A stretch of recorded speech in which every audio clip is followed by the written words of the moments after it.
नमस्कार बच्चों आपका सेकंड चैप्टर कंप्लीट हो चुका है। कल मैंने आपको दीर्घ उत्तरीय प्रश्न करने के लिए दिया था कॉपी में, और मैंने आपसे ये भी कहा था कि आप अपना काम कंप्लीट करके मुझे दिखाइए। आशा करती हूँ कि आपने दीर्घ उत्तरीय प्रश्न कर लिया होगा, और अगर नहीं किया है तो उसे तुरंत कंप्लीट कर लीजिए।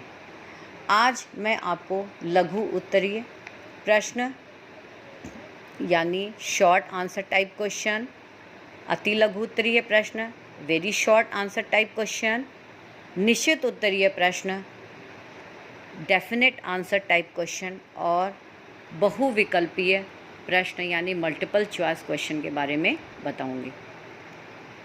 बात आती है लघु उत्तरीय प्रश्न। लघु उत्तरीय प्रश्न का आपको फर्स्ट, सेकंड और थर्ड क्वेश्चन करना है। फर्स्ट क्वेश्चन, बौद्धकालीन शिक्षा के प्रमुख उद्देश्य क्या थे, आपको पेज नंबर 17 में मिलेगा। सेकंड क्वेश्चन, बौद्धकालीन शिक्षा के प्रमुख गुणों पर प्रकाश डालिए, पेज नंबर 20 में। और थर्ड क्वेश्चन, बौद्ध युग की शिक्षा के प्रमुख दोष क्या थे, पेज नंबर 21 में विस्तार से मिलेगा, जिसकी फ़ोटो भी मैं खींचकर भेजूंगी। उसके बाद ये क्वेश्चन जो हैं अति लघु, निश्चित उत्तरीय और बहुविकल्पीय, ये बहुत ही आसान है और इसके लिए आपको इन प्रश्नों का उत्तर ढूंढने की आवश्यकता नहीं है। आप सभी जानते हैं, आप 11th में भी आप पढ़ चुके हैं। इन सभी क्वेश्चन के आंसर आपको नीचे मिल जाएंगे।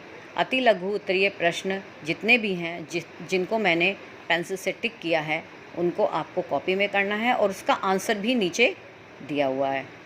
इसी तरह निश्चित उत्तरीय प्रश्न है जो मैंने पेंसिल से टिक किया है उसको आपको कॉपी में करना है, और उसका आंसर उसी के साथ दिया गया है।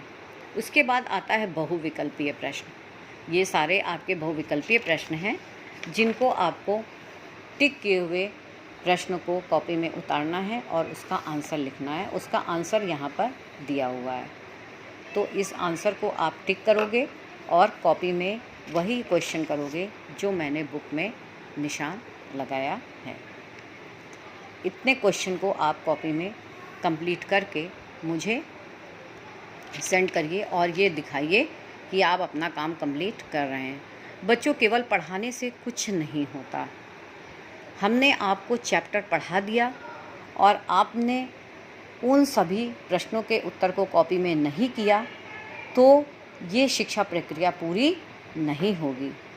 हम आपको पढ़ाते जा रहे हैं और आप उसको कॉपी में क्वेश्चन आंसर को नोट करिए और उसके बाद उसे लर्न करिए, तभी हमारी शिक्षा प्रक्रिया पूरी होगी। जैसा कि आपने 11th में बच्चों पढ़ा है, शिक्षा प्रक्रिया में शिक्षक और शिक्षार्थी और तीसरा पाठ्यक्रम तीनों का महत्वपूर्ण योगदान होता है। कोई भी शिक्षा प्रक्रिया तभी पूरी होगी जब शिक्षक और शिक्षार्थी यानी टीचर यानी अध्यापक और विद्यार्थी दोनों ही काम करेंगे। शिक्षक पढ़ाएगा और शिक्षार्थी यानी विद्यार्थी पढ़ेंगे।